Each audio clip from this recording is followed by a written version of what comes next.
정세균 전 국회의장이 차기 국무총리로 지명되면서 이제 관심은 두 가지입니다. 과연 정세균 국무총리 후보자 인사청문회 국회 인준 제대로 통과될까 하는 거고요. 또 하나는 정세균 후보자의 지역구 서울 종로구. 여기는 누가 갈까 하는 건데 지금 관심은 이낙연 총리 이 다음에 어디로 갈까 하는 부분인데요. 서울 종로구에 출마할 것이다 하는 전망도 나오고 선대위원장 맡아서 선거 함께 투톱으로 치르기 위해서는 부담 없는 전국구 비례대표로 가는 것이 더 나을 것 아닌가 하는 그런 얘기도 나옵니다. 그런데 만약에 이낙연 총리가 서울 종로구 정세균 의원 지역구를 물려받고 황교안 대표가 여기에 또 출사표를 던진다면 이건 정말 빅매치가 되지 않겠느냐. 이렇게 될 것을 기대하는 기사들이 꽤 많더라고요. 그러면 구경거리는 되겠죠. 자, 관련된 녹취 한번 들어보실까요? 제가 청문회를 치른 지가 만으로 14년이 됐고 15년 차가 될 것 같습니다. 그간에 이제 또 제가 많은 정치 활동도 했기 때문에 청문회 준비를 잘 해야 되지 않을까 그렇게 생각합니다. 지금부터 국회에서 청문회 일정이 잡힐 때까지 청문회를 정책을 중심으로 해서 충분히 잘 준비를 해서 청문회에 성실하게 임하도록 노력하겠습니다. 오래전에 본 친구라는 영화의 한 대목이 생각났습니다. 시다발이라는 말이 있어요. 시다발이요? 진짜 이거는 경악할 일이라고 봅니다. 문희상 의장께서는 입법부 수장께서 행정부의 시녀처럼 국회를 운영하시더니 국회의장을 어떻게 열심히 봉사하셨길래 정권에 봉사하셨길래 국무총리로 발탁이 되느냐. 민주정의 원리가 아주 몰락했다는 생각이 드는 것이죠. 네, 알겠습니다. 그러니까 제가 시다발이라고 말씀드립니다. 저는 종로 출마하리라고 봅니다. 왜냐하면 그 전부터 그 민주당 그 핵심 세력들은 어떤 경우에도 종로를 뺏길 수 없으니까 이낙연 총리가 가야 된다. 그런 얘기를 하고 네. 임종석 예. 전 비서실장은 종로를 원하고 있지만은 이사를 갔지만은 본래의 자기 선거구인 중구 성동으로 네. 갈 것이다. 네. 이런 얘기를 해오더니 정세균 전 의장이 이제 총리가 되니까 자연스럽게 그렇게 정리가 됐지 않느냐. 다음 총선 출마 지역구 문제는 뭐 제가 이렇게 언급할 수 있는 거는 아닌 것 같고 제 생각에는 종로로 출마하시는 것이 가장 전공법이라고 생각합니다. 진두지휘를 하시기 위해서는 그 정도의 결단이 필요할 것이라고 저는 보고 있습니다. 자, 뭐 대체로 또 그런 전망들을 많이 하는데 오염식 의원 보시기에는 네. 일단 이낙연 총리 어떻게 거취를 정할 것 같습니까? 보통 이제 뭐 언론도 그렇게 보고 있던데요. 크게 세 가지를 이야기하지 않습니까? 예를 들면 선대위의 공동 선대위원장을 맡으면서 이제 비례 출마, 그리고 종로 출마, 또 뭐 이제 총리까지 지내시면서 보여준 정치력이나 이러한 그 능력들을 감안했을 때 뭐 세종 출마 이렇게 이야기하지만 제가 보기에는 세종 출마는 조금 그렇죠. 뭐 인위적으로 보이고요. 저 개인적으로 보자면 이렇게 정세균 의원께서 의장이 이제 총리 지명을 이렇게 받고 종로구를 비우면서 교통정리가 된 상황에서는 종로 출마의 가능성이 저희는 뭐 높게 이렇게 보여집니다. 그리고 물론 그 이후에 좀 더 이제 국민 여론이나 당의 중지를 모아봐야 되겠지만 물론 그 국회 상황과 맞물려서 우리 이낙연 총리께서 공동선대위와 비례로 갈 가능성을 배제할 수는 없겠지만 가장 상징적인 정치 1번지라고 하는 종로에서 그것도 예를 들어서 뭐 황교안 대표와 같은 분하고 빅매치가 이루어지게 된다 그러면 전체적으로 총선의 이러한 선거를 이끌어내고 붐업시킬 수 있는 이낙연 대표의 정치적 역할을 가장 극대화시킬 수 있는 한 방안으로 생각이 되고 그런 의미에서 이낙연 전 총리의 종로 출마의 가능성이 적지 않다. 예. 저는 그렇게 보여집니다.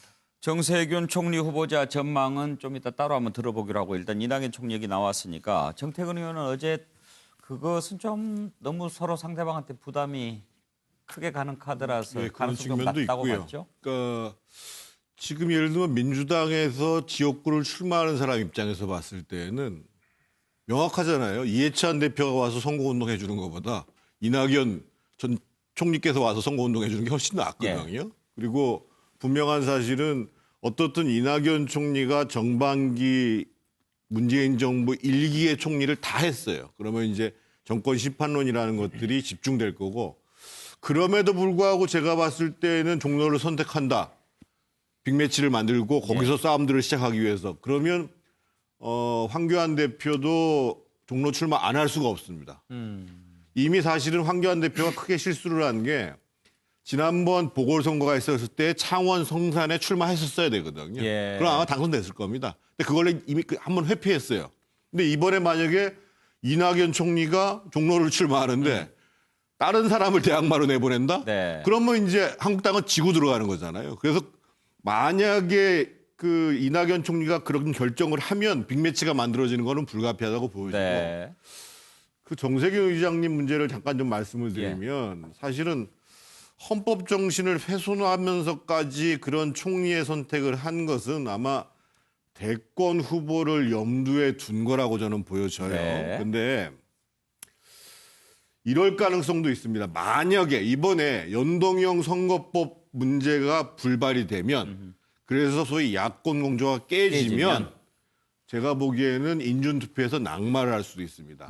청문회를 한 다음에 총리는 반드시 국회에서 인준투표를 통과해야 되는데 헌법 정신을 훼손했다는 건 아주 분명한 거거든요. 우리나라 민주주의를 역행하는 과정이거든요. 나머지 야당들이 동의를 안 해줄 안 할 가능성도 일부 있다는 있다. 거고 두 번째로 총리가 되시더라도 예. 아마 21대 국회에서 상당한 시련을 겪으실 겁니다. 아마. 예. 자, 정기남 교수도 전망을 한번 해주시죠. 뭐 이제 그런 그 소위 이른바 삼권 분립 훼손이라는 비판 또는 비난은 좀 감수해야 될 상황인 것 같아요. 저는 그래서 정세균 총리 후보자가 정말 역사에 좀 길이 남는 얼굴 마담이 아니라 역사에 길이 남는 어떤 총리로 자리매김하려면 정말 정치력을 갖춘 경제총리라고 하는 이른바 그 성과를 통해서 그 국민들에게 그걸 보여줌으로 해서 그동안 지금 초기에 비판됐던 국회의장까지 지낸 입법부 수장이 행정부의 뭐 2인자가 된다라는 그런 세간의 비판을 저는 씻어내야 한다고 보여집니다. 예. 그런 세간의 지적 자체가 잘못됐었구나라고 하는 평가를 받을 수 있도록 하는 것이 문재인 정부 2기 국무총리 정세균 후보자의 저는 하나의 과제이자 목표라고 생각합니다. 예. 그런 의미에서는 또 실제 4+1 지금 이른바 개혁연대라고 할 수 있는데 4+1 공조 체제가 제대로 작동한다는 전제 위에서 국무총리 인준 동의도 저는 그동안 정세균 총리가 보여줬던 경륜이나 역량을 감안한다면 네. 또 협치의 어떤 그 역량 이런 것들을 감안한다면 저는 여러 가지 비판에도 불구하고 무난히 통과할 수 있을 것으로 조심스럽게 예측해 봅니다. 알겠습니다. 그리고 이낙연 총리 어떻게 할 것 같아요? 저는 뭐 기본적으로 당에서 그냥 쉽게 놔두지 않을 거라고 봐요. 그게 무슨 의미냐면 총선이 다가오면 다가올수록 이낙연 총리의 몸값은 점점 높아진다. 쓰임새가 그럼 있죠. 쓰임새가 커지면서 아마 그 선대위원장과 종로 출마라는 것을 통해서 그 효과를 극대화시키는 쪽으로 이낙연 총리가 아마 쓰임새가 있을 것으로 조심스럽게 전망할 수 있을 것 같습니다. 그런데 정치 1번지 지역구에 출마하면서 선거 총괄 지휘하는 것 가능할까요? 저는 가능할 거로 보여집니다. 예. 무슨 예를 들어서 도농복합적이라든지 예. 이런 지역이 아니고 종로 선거라고 하는 것은 좀 정책 상징성으로 가는 측면이 있기 상징적이니까. 때문에요. 충분히 현장을 누비면서 종로 선거를 치러낼 수 있을 것으로 보여집니다. 정혁진 변호사는 어떻게 전망하십니까? 일단은 그 정세균 총리 지명에 대해서 예. 결국 낙마했지만 박근혜 전 대통령이 초대 총리로 전직 헌법재판소장을 지명을 했었어요. 근데 저는 그것도 굉장히 부적절하다라고 생각을 했거든요. 그런데 이제 3부 요인 하면 4부 요인 뭐 헌재 소장까지 예. 넣기도 하지만 총리, 대법원장, 국회의장 아니겠습니까? 그런데 3부 요인이 대통령이죠. 대통령. 대통령 전체 아닙니까? 아닙니다. 아닙니다. 3부 요인은 대통령, 대통령, 국회의장, 대법원장 이렇게 하죠. 어쨌든 그렇다라고 행정기법 하면 사법부. 제가 봤을 때 더 문제가 될 수 있는 게 대법원장도 선출직이 아니에요. 예. 그러니까 결국은 3부 요인 중에서 선출직이라고 하면 대통령을 만약에 포함한다고 하더라도 국회의장밖에 없는 건데 그런데 국회의장까지 지내신 분이 일개 총리에 합당한 네. 것인가 하는 게 제 생각이고요. 나쁜 선례 아닌가 싶고 예. 그다음에 오히려 일반 국민들이 봤을 때는 저렇게 인물이 없을까. 그 개인적으로 정세균 그 국회의장이 굉장히 훌륭하신 분이라고 할 수는 있을지 모르겠지만 그래도 국회의장 하셨던 분을 총리로 뽑을 정도로 사람이 없나 이런 의심을 갖게 하는 거죠. 예. 제가 지금까지 진행하면서 정혁진 변호사가 틀린 건 처음 봤습니다. 틀릴 수도 있죠, 뭐. 예. 예, 오영식 의원.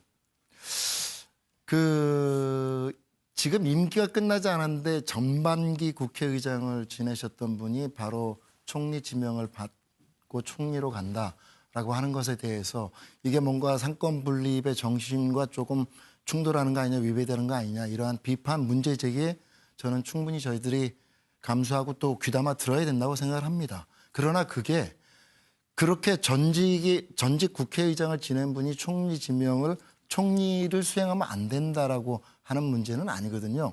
가장 중요한 것은 아까 그런 말씀을 하셨는데 그만큼 인물이 없느냐가 아니라 지금과 같이 아주 국정 운영에 있어서 또 정치권이 실타래처럼 얽혀 있는 속에서 가장 적임자를 찾고 찾아서 삼고초려 해서 모신 분이 정세균 전 국회의장이라고 예. 하는 점을 국민들이 아마 저는 보고 있을 거라고 생각합니다. 그래서 소위 그 여론조사를 좀 해봐도 그 정세균 전 의장의 총리 지명에 관해서 사실은 47% 정도가 찬성이고 반대가 예. 37%라고 하는 것은 다른 게 아니라 그것이 가장 좋은 모양은 아닐지 모르지만 지금 이 시점에서 그 임기 후반기에 경제를 챙기고 그리고 통합과 화합의 정치력과 경륜을 발휘할 수 있는 적임자로는 정세균 전 의장이 나쁘지 않구나 하는 국민적 판단이 있는 것 아닌가. 그리고 그러한 국민적 판단과 여론이 제일 중요한 기준이 될 수밖에 없는 상황이다. 예. 이 점을 꼭 지적하고 싶습니다. 알겠습니다. 김우영 청장 전망 한번 들어볼까요? 네, 그 정세균 의장을 국무총리로 지명한 데는 그러니까 지금까지 문재인 정부 하에서 여러 가지 그 민생 정책 이런 것들에 대해서 국회가 상당히 그 협조를 잘 안 해줬거든요. 예. 뭐 거의 그 장외로 나가고 여야 간의 어떤 대치가 극한 상태로 가면서 행정부가 뭘 하려고 해도 의회 선에서 다 막혀버렸어요. 그러니까 이제 이 상황에서는 의회의 어떤 그 타협의 문화를 잘 알고 또 균형감이나 어떤 중량감을 갖고 있는 그런 의장인 분을 활용을 해서라도 국회에서 협조를 최대한 끌어내겠다. 예. 그런 국정 전반에 대한 좀 새로운 활력을 좀 불어넣겠다라는 그런 뜻으로 저는 좀 보고 있고요. 그 종로 지역은 이제 전형적으로 광화문이 있는 데 아닙니까? 근데 제가 봤을 때 그 저는 이제 황교안 대표의 출마 문제를 얘기하고 싶은데요. 지금 광화문 쪽의 그 상인들 또 상당한 그 종로 구민들은 그 아주 그 지속되고 있는 아주 그 소음 또 여러 가지 그 시위 또 폭력적인 행태 이런 것들 때문에 대단히 거기에 대한 불만이 높거든요.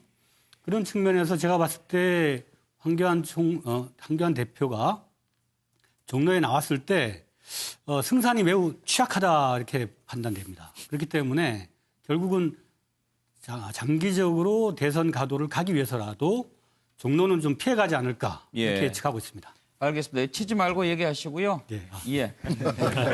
전망인지 희망사항인지 그걸 제가 잘 모르겠습니다. 자, 최경철 의원.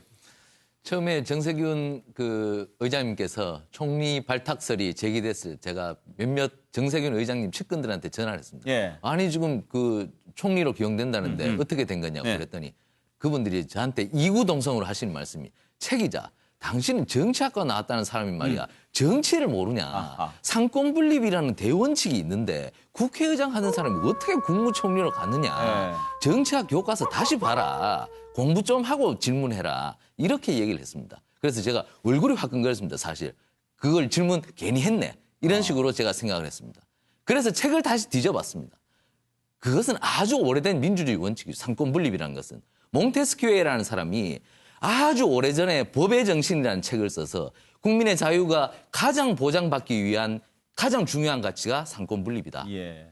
그것을 오래전부터 얘기해서 모든 민주주의 국가가 절대로 이 원칙을 훼손시키지 않고 있는데 몽테스키에가 그 책을 쓴 게 몇 년도죠? 18세기 중반쯤인데 지금 17세기 21세기인데 바뀔 수도 있죠.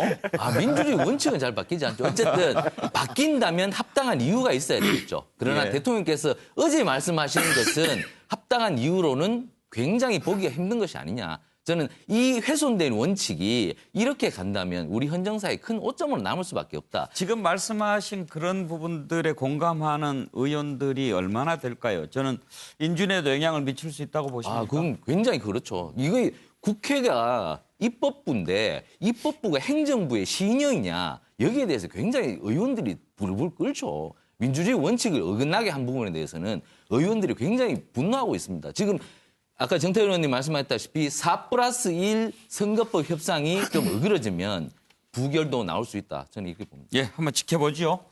다음 이슈로 넘어가겠습니다.